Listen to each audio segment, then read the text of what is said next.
আপনার এই অনুষ্ঠান ভাগ্যভাষারও আপনি একটি অনুষ্ঠান যেটা আজকে বহুদিন ধরে আপনারা কিন্তু টিভির পর্দায় পাচ্ছেন এবং এই যে একটা ধারাবাহিকতা নিয়ে একই সময়ে যে অনুষ্ঠান চলে তার মধ্যে কিন্তু একটা স্বচ্ছতা থাকে এবং যিনি এই অনুষ্ঠানের আয়োজক বা যিনি মানে মেন রয়েছেন তিনি যে কাজটি করছেন তার মধ্যে একটা ধারাবাহিকতা রয়েছে, একটা সততা রয়েছে, সেটা কিন্তু এই অনুষ্ঠান এই যে লাগাতার আজ বহু বছর ধরে চলছে তার একটি অনবদ্য প্রমাণ আমার মনে হয়। আচার্য ভাষা যেখানে থাকেন সেখানে তো আপনারা অবশ্যই উপস্থিত থাকবেন। আসলে আপনারা কিন্তু বিভিন্ন জায়গায় তাকে খোঁজেন, তার মতন এরকম বুদ্ধিমত্তা দিয়ে একটা সমস্যার জায়গা বিচার করার ক্ষমতা আমার মনে হয় আজকের দিনে খুব কম জ্যোতিষীরই আছে।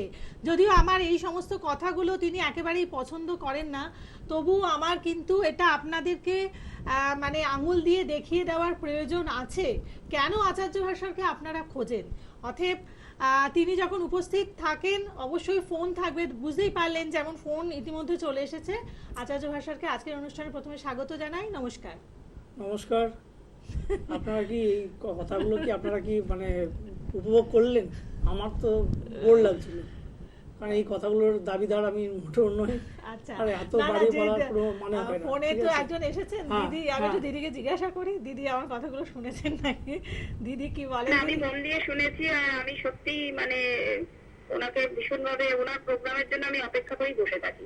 আচ্ছা, ওনাকে লাকিলি পেয়ে গেছি আমি, ওই জন্য ঠিক আছে, কাম টু দ্য পয়েন্ট। আমাকে পেয়ে গেছেন বা আমাকে দেখার জন্য এইসব দরকার নেই।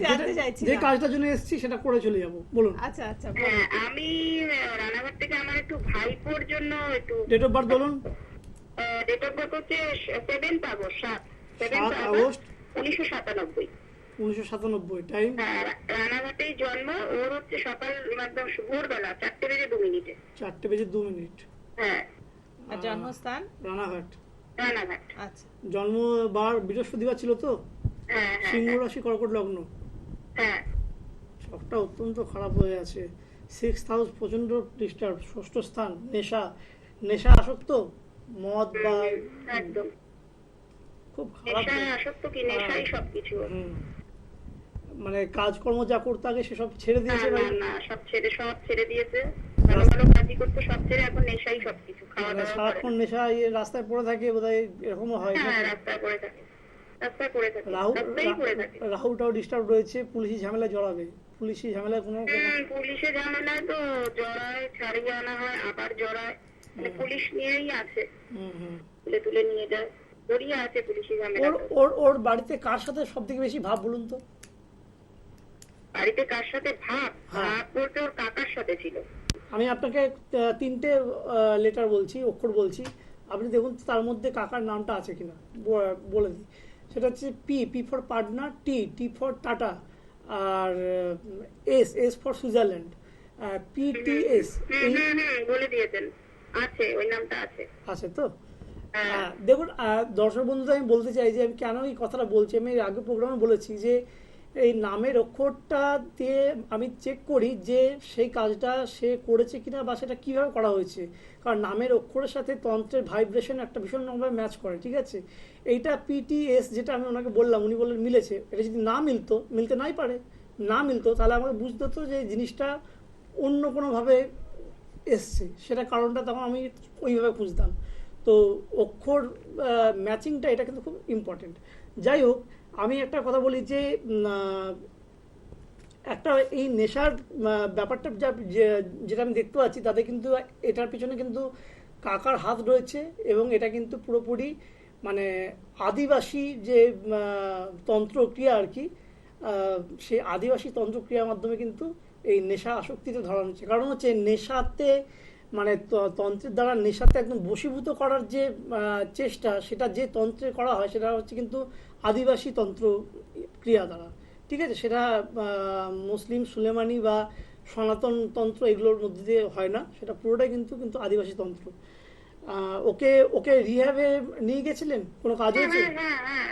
রিহ্যাবে প্রথমবার দেওয়া হয়েছে, কাজ হয়নি। মানে একটু ভালো হতে হতে বাড়ির লোক আমরা মায়া করে ছাড়িয়ে আনলাম।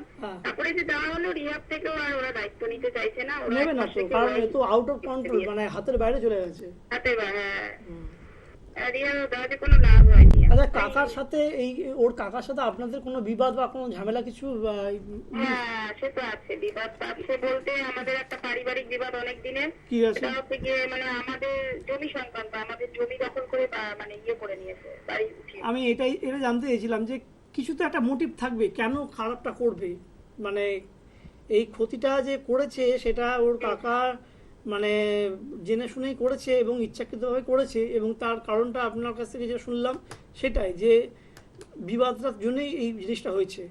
কাকা সরাসরি কিন্তু দেখুন, যিনি এই কাজটি করেছেন কাকা যে আছেন আর কি, যেহেতু পিটিএস এর মধ্যে থেকে নাম বললেন, সেহেতু আমি বলছি যে ইনি কিন্তু তন্ত্রের সাথে যুক্ত। আপনারা এর কোনো কার্যকলাপ দেখলেও দেখতে পাবেন। আমরা এটা যেটা দেখেছি, উনি মাঝে মাঝে ঘরে হোমযজ্ঞ করে, ঠিক আছে, আর বিশেষ বিশেষ অমাবস্যাগুলোতে উনি তারাপীঠ নয় ওরকমই কামাখ্যা টামাখ্যা কোথাও একটা যায়, আমরা ঠিক জানতে পারি না, উনি বেরিয়ে যায় বিশেষ অমাবস্যা। এটা খুব ক্লিয়ার যে উনি তন্ত্রক্রিয়ার সাথে যুক্ত এবং করেন ঘরে, তন্ত্রের সাথে ইয়ে করছে। তো দেখুন দিদি, আমি আপনাকে বলছি যে নেশার ব্যাপারটা না, আমার কাছে প্রচুর মানুষ আসে, আমার অনেকে ফোনও করে যে নেশায় ছাড়াতে পারবেন, পারবেন। হ্যাঁ, অনেক জায়গায় ওষুধ খাইয়ে ইয়ে করে।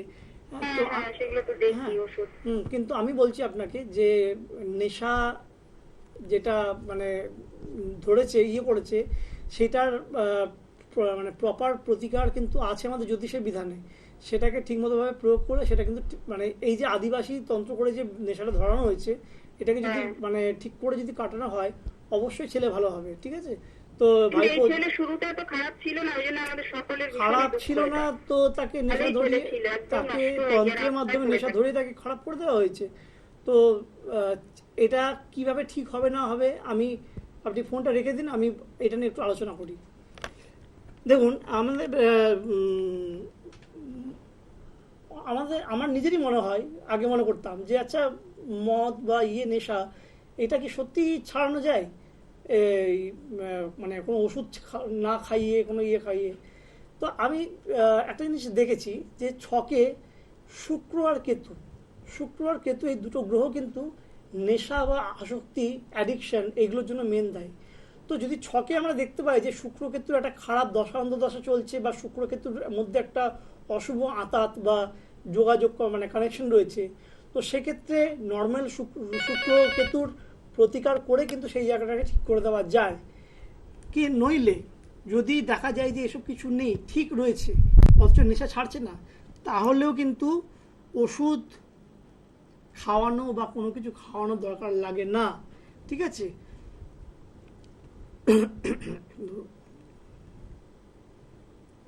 আচ্ছা, হ্যাঁ, যে ফোন আছে একটু ধরে দেখুন। আচ্ছা, হ্যালো, আমাদের হ্যাঁ, একটু সাথে থাকুন। আমাদের যা কিছু জিনিসপত্র হচ্ছে, যা কিছু হয়, তার পিছনে পজিটিভ নেগেটিভ সব এনার্জি কাজ করে। তো এই যে নেশাটা ধরানো হয়, এটা মেনলি আদিবাসী তন্ত্রের দ্বারা এই নেশাটাকে ধরানো হয়। তো যদি তন্ত্রের মাধ্যমে ধরানো হয়, তো সেক্ষেত্রে আমি একটা খুব ভালো উপায় বলছি, এটা আপনারা বাড়িতে করে দেখতে পারেন। সেটা হচ্ছে কোনো গণেশ ঠাকুরের যে মূর্তি আছে, সেখানে গণেশ ঠাকুরের মূর্তি, ওখানে যে ধূপ দেওয়া হয়, সেই ধূপটাকে আর্ধেকটা জ্বালানো অবস্থায় ধূপটাকে বাড়িতে এনে যে ঘরে যে ছেলেটি যে খাটে ঘুমোয়, সেই খাটের তলায় রাখবেন, রেখে আবার রাত্রিবেলায় কোনো সামনে জলাশয়ে ভাসিয়ে দেবেন। এরকম 7টা দিন করবেন। গণেশের কাছ থেকে ধূপ, গণেশ ঠাকুর আমি উল্লেখ করে দিচ্ছি, গণেশ ঠাকুরের কাছ থেকে ওই ধূপ অর্ধেকটা নিয়ে এসে, অর্ধেক পোড়ানো নিয়ে এসে রাখবেন, ভেঙে আবার করে নেবেন, জলাশয়ে ফেলে দেবেন। অষ্টম দিনে কি করবেন? অষ্টম দিনে এই ধূপ করবেন, ধূপটাকে আনবেন, আর যে কোনো যজ্ঞ বা কোনো পুজোর হোম যজ্ঞের কোনো কাঠ কয়লা এটা নিয়ে আসবেন। নিয়ে এসে অষ্টম দিন রাত্রিবেলায়, সেটা 9টার পরে যে কোনো সময়, ওই একসাথে করে জ্বালিয়ে দেবেন। জ্বালিয়ে দিয়ে ওই ভস্মটাকে জলে ফেলে দেবেন। এর ফলে কি হয়? এর ফলে যেটা হবে সেটা হচ্ছে যে আপনার বাড়ির যার উপর সংকল্প করে এই কাজটা করা হয়েছে, সেটাকে একদম টোটালি গোড়া থেকে বিচ্ছেদ করে দেয়। এবার সংকল্প করা কাজটাকে যদি কাটিয়ে দেওয়া গেল, তাহলে আর নেশা থাকলো কোথায়? নেশা থাকবে না। ঠিক আছে? তো আমি ওটাই বলছি যে এখন প্রচুর অ্যাডভার্টাইজমেন্ট বেরোয় যে গোপনে মদ ছাড়ান, এই ছাড়ান, সেই ছাড়ান। এগুলো এখানে কিন্তু প্রচুর মানে ভুলভাল জিনিসপত্র দেওয়া হয়। পেটে দেবেন, তাতে কিন্তু একটা অন্য খারাপ একটা অন্য রোগ চলে আসতে পারে। তো সেই জন্য আমি সচেতন করছি যে যেটা করবেন ভেবে চিন্তে করবেন। কি আছেন ফোনে? আচ্ছা বলুন। নমস্কার। নমস্কার, বলুন। হ্যাঁ বলুন, কার ব্যাপারে জানবেন? আমি আমার নিজের ব্যাপারে ডেট অফ বার্থ বলুন, ডেট অফ বার্থ বলুন। ডেট অফ বার্থ হলো 12 December 1985। Date of time? Time হলো সন্ধ্যা 6:30। হ্যাঁ। জন্মস্থান? জন্মস্থান কোলাঘাট, আর আমি এখন বলছি কোলাঘাট থেকে। বৃহস্পতিবার জন্ম ছিল তো? হ্যাঁ, ধনু রাশি, মিথুন লগ্ন। ছকটাতে নেগেটিভ এনার্জিতে পুরো ভর্তি। যাই হোক, আমি কতগুলো কথা বলি। সেটা হচ্ছে কোনো প্রেমজনিত কোনো সম্পর্কজনিত কোনো প্রেমজনিত কোনো ব্যাপারে এগোতে যাচ্ছেন, পিছিয়ে পড়ছেন বা বাধা পাচ্ছেন, এরকম কিছু হচ্ছে? হ্যাঁ, মানে বাধা হচ্ছে, মানে প্রেমে প্রচুর, মানে ও আমাকে এখন মানে করতে যাচ্ছে, ইগনোর করছে। কতদিন ধরে চেষ্টা করছেন? হ্যাঁ, প্রায় হয়ে গেল 1 বছর ধরে। 1 বছর ধরে যদি আপনি চাকরি বাড়ি চেষ্টা করতেন, আপনাদের পেয়ে যেতেন। যাই হোক, সেটা আপনি করেন। আপনি প্রেম এটাকে এত গুরুত্ব দিয়েছেন। আপনাকে একটা কথা বলে দিই যে আপনার 7th হাউসে মঙ্গল কেতু রয়েছে। সেখানে একটা জিনিস আমি আপনাকে বলে দিই যে এই মাঙ্গলিকের সাথে কেতুটা যদি যুক্ত থাকে, তাহলে সেক্ষেত্রে কিন্তু যার সাথে প্রেম করবেন সেই মেয়েটি কিন্তু ভালো হবে না।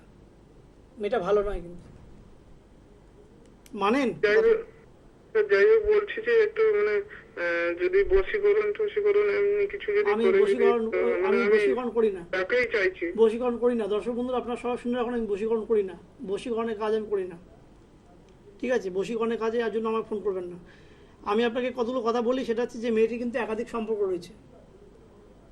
না স্যার, সেরকম তো আমি আপনি মানছেন না, আপনি জানেন না, বা আপনি এখন অন্ধভক্ত। তো আপনি ব্লাইন্ডলি ওকে অন্ধভাবে ওকে বিশ্বাস করেন, তাই আপনি মানতে পারছেন না।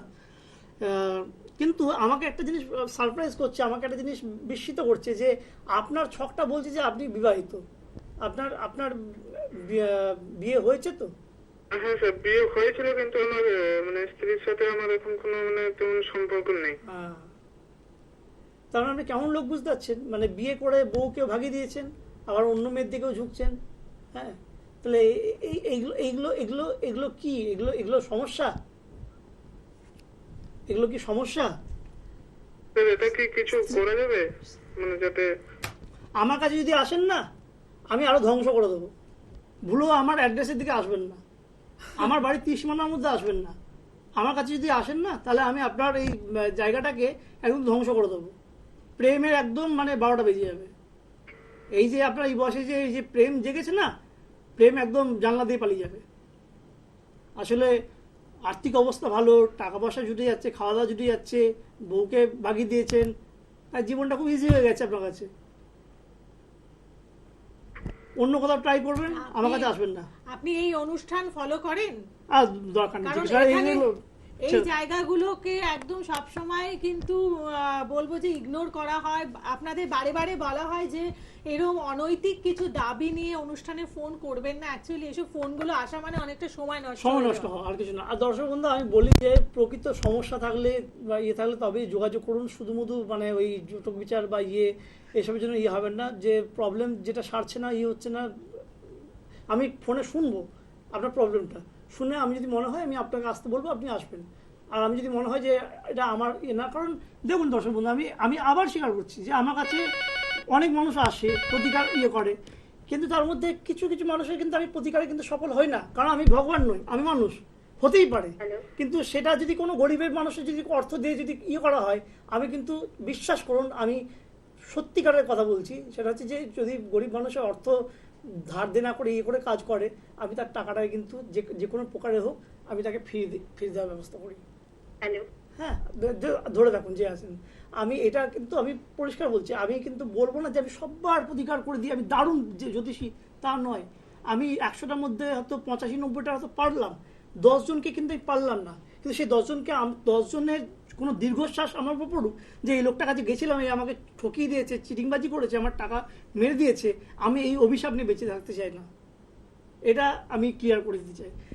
আর আরেকটা বলছি যে বাচ্চাদের, যারা ছেলে মেয়েদের পড়াশোনা নিয়ে খুব চিন্তিত, তাদেরকে একটা কথা বলি যে একটা কথিত ব্যাপার আছে, একটা কথা মানে শুনেছি কতটা সত্যি আমি জানি না, স্বামী বিবেকানন্দ উনি গ্র্যাজুয়েশনে দর্শনে নিয়ার অ্যাবাউট 50 থেকে 55% নম্বর পেয়েছিলেন, মানে 50-55 মধ্যে এরকম নম্বর পেয়েছিলেন।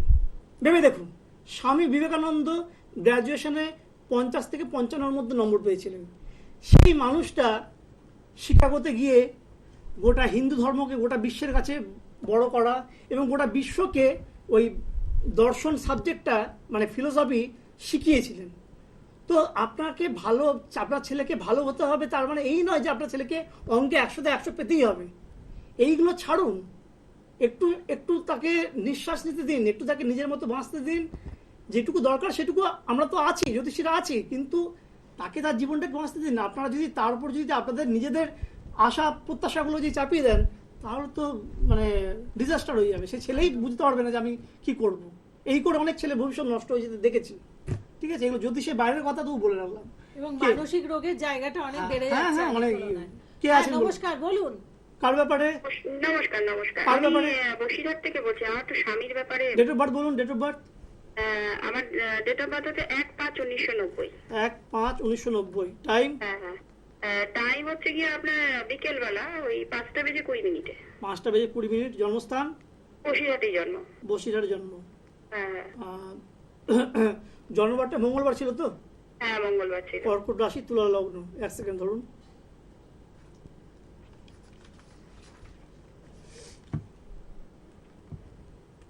স্বামীর জায়গা ডিস্টার্ব রয়েছে। স্বামী কোনো সম্পর্কে জড়িয়েছে? হ্যাঁ, এটাই সমস্যা বাড়িতে। স্বামী তো ভালো রকম ভাবে সম্পর্কে জড়িয়ে গেছে এবং এটি খুব খারাপ মেয়ের পাল্লায় পড়েছে। হ্যাঁ, এখন কি বলুন তো, আমরা রাস্তায় চলতে যদি পায়ে কাঁটা ফুটে যায় তো আমরা বলি যে কাঁটাটা আমার পায়ে ঢুকে গেল। আমরা না, মানে কাঁটাটা আমাদের পায়ে ঢুকে গেল, আমরা এটা বলি না যে আমরা পাটা কাঁটার উপর ফেলেছি। তো আপনার স্বামীর হচ্ছে সেই অবস্থা আর কি। মেয়ে এরকম যে মেয়ের পাল্লায় পড়েছে, এরকম মেয়ে সর্বোচ্চ ঘুরে বেড়াচ্ছে, কিন্তু আপনার স্বামী জায়গার নিজে ভালো নাই বলে সে এই পরকীয়াতে জড়িয়েছে। এবং এর জন্য কি কোনোভাবে বাড়িতে টাকা পয়সা দেওয়া বন্ধ করে দিয়েছে বা করেছে? বাড়িতে মানে ওটা টোটালি বন্ধ হয়ে গেছে। সংসার খুব কষ্টে চলছে। ছেলেদের পড়াশোনার ফিস দেওয়া, করা, এই সব ব্যাপারগুলো সবই। আমি একটু ছোট মতোই ঘর থেকে শাড়ি কাপড়ের ব্যবসা করছি, তা দিয়ে কিছুই হচ্ছে না সেরকম। একদমই বন্ধ করে দিয়েছে। দেখুন যে আপনি শুধু যদি এই যে মেয়েটির সাথে সম্পর্ক জড়িয়ে আছে, যদি এর ছবি যদি জোগাড় করতে পারেন, আপনাকে আমি মানে 200% গ্যারান্টি দিচ্ছি, আপনাকে আপনার এই হাজবেন্ডকে আমি এখান থেকে কিন্তু ছাড়িয়ে আনতে পারবো। মানে এই নয় যে আবার কোনো মেয়ের পাল্লায় পড়বে, এইটা নয়। আমি এই জায়গাটাকে ইয়ে করতে পারবো। না, সে ছবি আছে, আমার কাছে আছে, কারণ আমাদের খুব কাছের লোকের কাছেই পড়েছে, ব্যাপারটা হয়েছে। আপনি ছবিটা নিয়ে যখন আপনার সুবিধা হবে আপনি যোগাযোগ করবেন। আমি আপনাকে কথা দিচ্ছি। সংসারই ছিল, ওটা আবার হবে তো, মানে এই সংসারটা আবার করবে তো। সংসারটা জোড়া লাগবে, ভালোভাবে চলবে। ঠিক আছে, অত চিন্তার কোনো কারণ নেই। যেমন রাত আছে তেমন সকালও আছে। হ্যাঁ, না আসলে সংসার একদম ডুবে গেছে তো আর্থিক দিক দিয়ে। আমি খুবই চিন্তিত। আমি বলছি তো, চিন্তা করবেন না, সবকিছু নিয়ে। আপনি ছবিটা জোগাড় করে আমাকে ফোন করবেন। ছবি আছে, আমি তাহলে দেখাই করব আপনার সাথে নিয়ে আসবেন। ঠিক আছে। এবং যখন আপনাকে আশ্বাস দিয়েছে, আশা করছি আপনাকে আর এই নিয়ে ভাবতে হবে না। আপনি যত তাড়াতাড়ি সম্ভব এসে যোগাযোগ করুন। আর সকালবেলা ঘুম থেকে উঠে ভালো থাকার একটা ছোট্ট টিপস দেবো, সেটা হচ্ছে যে সকালবেলা যখন ঘুম থেকে উঠবেন না, ঘুম থেকে উঠে নিজের হাতের দিকে তাকাবেন, নিজের হাতের দিকে। তো এইটা দেখবেন যে দিনে অনেক বাধা বিপত্তি আমি কেটে যেতে দেখেছি। এগুলো ছোট ছোট টিপস আর কি, মানে এগুলোতে যে বিশাল কিছু হয়ে যাবে তা নয়, কিন্তু ভালো থাকার জন্য। আর একটা কথা বলছি দর্শক বন্ধু, আমি নিজেও অনেক রেজাল্ট পেয়েছি ভালো। সেটা হচ্ছে যে আমিও তো মানুষ, জ্যোতিষীর বাইরে আমিও তো একটা মানুষ, আমারও তো সমস্যা থাকে, আমারও তো প্রতিকার ইচ্ছা থাকে। তো আমি দেখেছি, আমি যেদিনকে আমি কোনো একটা রিক্সায় হয়তো যাচ্ছি, সেই রিক্সাওয়ালাটা ভাড়া হয়তো 20 টাকা, আমি তাকে হয়তো 100 টাকা দিয়ে দিলাম। আমি দেখেছি তার পর মুহূর্তে বা তার পরের দিনে আমার 200 টাকার ব্যবস্থা হয়ে যায়। তো এটাই আমি বলতে চেষ্টা করছি যে আশেপাশে যত আপনার থেকে খারাপ থাকা মানুষ যারা আছে তাদেরকে ভালো রাখার ন্যূনতম চেষ্টা করুন, আপনার যতটুকু সামর্থ্য ততটুকু। এর থেকে বড় প্রতিকার কিছু নেই। 1000টা পোকরাজ, চুনি, মাদুলি, কবচ, তাবিজ সব পড়িয়ে দিলেও এই প্রতিকারে কিছু নেই। মানুষের মানে আমাদের স্বামীজিও বলেছে এবং আমি বলছি যে মানুষের যদি পাশে থাকা যায় বা চেষ্টা করা যায় যে সৎ অন্তত নিজের কাছে সৎ থাকুন, রাত্রে ঘুমোতে যাওয়ার আগে যাতে ভাববেন যে না আমি নিজের বিবেকের কাছে সৎ আছি, আমি আজকে এই কাজগুলো করেছি। কারণ কারো দীর্ঘশ্বাস নিয়ে আপনি বেশি দূর এগোতে পারবেন না, আমিও পারবো না, আপনিও পারবেন না। ঠিক, মানে সবার উপরে মানুষ সত্য, তাহার উপরে নাই, মানে আমি না বলে পারলাম না কথাটা। বলুন, কে আছেন ফোনে? নমস্কার। নমস্কার, আমি স্বপন দে বলছি। কার ব্যাপারে? আমি একটু মেয়ের ব্যাপারে জানতে চাই। একটু বার বলুন। মেয়ের ব্যাপারে হচ্ছে 2রা মার্চ 2006। টাইম হচ্ছে রাত্রি 12টা 5। মানে এটা কি 2 তারিখে 1 তারিখে রাত 12টা পরে? না, 2 তারিখই হবে, আমি তারিখ হিসেবেই বললাম। আচ্ছা, ঠিক আছে বুঝেছি। জন্মস্থান বাঁকুড়া। বৃহস্পতিবার ছিল জন্মবার, মানে বুধবার রাত্রে তো? মীন রাশি, এখন বর্তমানে শনি 7.5 চলছে, বৃশ্চিক লগ্ন। একটুখানি দাঁড়ান, আমাকে একটা ছোট্ট ক্যালকুলেশন করতে হবে, সবটা একটু কমপ্লিকেটেড আছে দেখছি।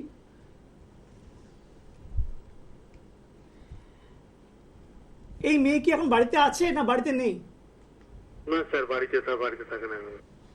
এই ছক বলছে যে বাড়িতে থাকবে না, বাড়ি থেকে মানে পালিয়ে যাবে। ঠিকই স্যার, পালিয়ে গেছে। এটা গত 6 মাস 4 মাসের মধ্যে হয়েছে কি? 3-3.5 মাস হয়েছে স্যার। ঠিক আছে, এটা প্রতিকার আছে এখনো, ঠিক আছে, ফিরিয়ে আনা যাবে। কিন্তু মেয়েকে এতটা বাড়তে দিলেন কেন? মেয়ে যে তলায় যে সম্পর্ক করে যে এই যে কাণ্ডটা ঘটালো, আপনার মুখে যে কালি লেপে দিয়ে চলে গেল, এটা ঘটতে দিলেন কেন? আমি একটা কথা বলি, আমার মেয়ে না খুব শান্ত প্রকৃতির, খুব শান্ত, কাউকে না কোনো সময় এগুলো বুঝতে দেয়। সব বাবা মা এসে বলে যে আমার ছেলে মেয়ের মতো আর ছেলে মেয়ে হয় না, খুব ভালো বললো। হ্যাঁ, কিন্তু আপনারা নিজের অজান্তে ছোটবেলায় মোবাইলটা ধরিয়ে দেন, হ্যাঁ, সে মোবাইল দেখে কান্না ভোলায়, করে, মোবাইলে আসক্ত হয়। পড়াশোনার সময় আমার এই লাগবে, ওই লাগবে, ল্যাপটপ লাগবে, এই লাগবে, সব দেন। হয়তো নিজে হয়তো অতটা ক্ষমতাও নেই, তার ক্ষমতা বাইরে গিয়েও লোন নিয়েও সন্তানকে করেন। এই সন্তানকে না নিজের দায়িত্ব ছেড়ে দেবেন, যে তোকে বড় করেছি, তুই এবার নিজে কর। এই দায়িত্বের মধ্যে যতক্ষণ আপনি তার মধ্যে আনবেন, ততক্ষণ সে এই কাজগুলোই করবে। ও এখনো কিন্তু মোটামুটি যা আমি দেখতে পাচ্ছি 450 থেকে 500 কিলোমিটারের মধ্যে আছে। ঠিক আছে, 450 থেকে 500 কিলোমিটার মধ্যে আছে। এবং এটা আমার যা মনে হচ্ছে যে আপনি আমাকে আমার নাম্বারে আপনি আমাকে ফোন করবেন, আমি আপনাকে একটা ছোট্ট টিপস, এই টিপসটা আমার এই মুহূর্তে মনে পড়ছে না। শুনুন, এটাতে কোনো প্রতিকার করতে লাগবে না, মানে এটাতে কোনো খরচের কোনো ব্যাপার নেই, এটাতে টিপসেই কাজ হবে, ঠিক আছে? হ্যাঁ, এবং আনার পর কিন্তু আমি যেভাবে বলবো সেইভাবে আপনি কিন্তু চলবেন মেয়েকে নিয়ে। হ্যাঁ, কারণ এই মেয়ে কিন্তু পড়াশোনারও 12টা বাজিয়ে দিয়েছে, আর পালিয়ে গিয়ে একদম মানে বাবা মায়ের নাম একদম উজ্জ্বল করে দিয়েছে, একদম চুলকালি লাগিয়ে দিয়েছে। এর জন্য বাবা মারা অনেকটা দায়ী। আপনারা এত কিছু সবকিছু দিয়ে দেন না? সবকিছু দিয়েছি, ভালো হয়েছে, সবকিছু করেছি, ও যে আজকে এই কাজটা করে ভাবতেও পারিনি। দায়িত্ব দিতে শিখুন, ঠিক আছে, রাখুন একদম। এবং আরেকটা কথা বলবো যে মানে এগুলো একটা গাইডলাইন যদি নিয়ে যায়, আমি বলছি, আমি যখন আমি বলছি দর্শক বন্ধু, আমি যখন ক্লাস 3-4 পড়ি, তখন থেকে আমি বাড়ির বাজার করতাম। এই বাজার করাটা কিন্তু বড় ব্যাপার নয়, আলু, ঝিঙে, পটল, মাছ কিন্তু আমি কিনতাম। হ্যাঁ, 5, 6, 7, 8 কেটেছি, তো মানে করেছি, কিন্তু না, এর মধ্যে মাথার মধ্যে একটা দায়িত্ব এসে যায় যে আমাকে এটা করতে হবে। আমার তখন কিন্তু মাইন্ডে কিন্তু অন্য কিছু এখানে ওর সাথে এই করবো, এর সাথে এই করবো, এই জিনিসগুলো কিন্তু চাপতে পারেন না। তাই এখনকার দিনে বাবা মায়েরা কোচিং এ নিয়ে যায়, বাইকে করে আবার কোচিং থেকে বাইকে করে নিয়ে আসে, করে এত আদুরে করে রাখলে কিন্তু ছেলে মানুষ হবে না বা মেয়ে মানুষ হবে না। তা জ্যোতিষীর বাবার ক্ষমতা নেই আপনাকে ঠিক করবে। একদম একদম ঠিক। এবং এই সমস্ত বাস্তব দিকগুলো আমাদের একটু নজর ফেরাতে হবে। আচার্য ভাষণের আপনাদেরকে বারে বারে নির্দেশ করে দেয়। অবশ্যই এই অনুষ্ঠানের সাথে থাকতে হবে। ভালো থাকতে হলে ভালো থাকুন। নমস্কার।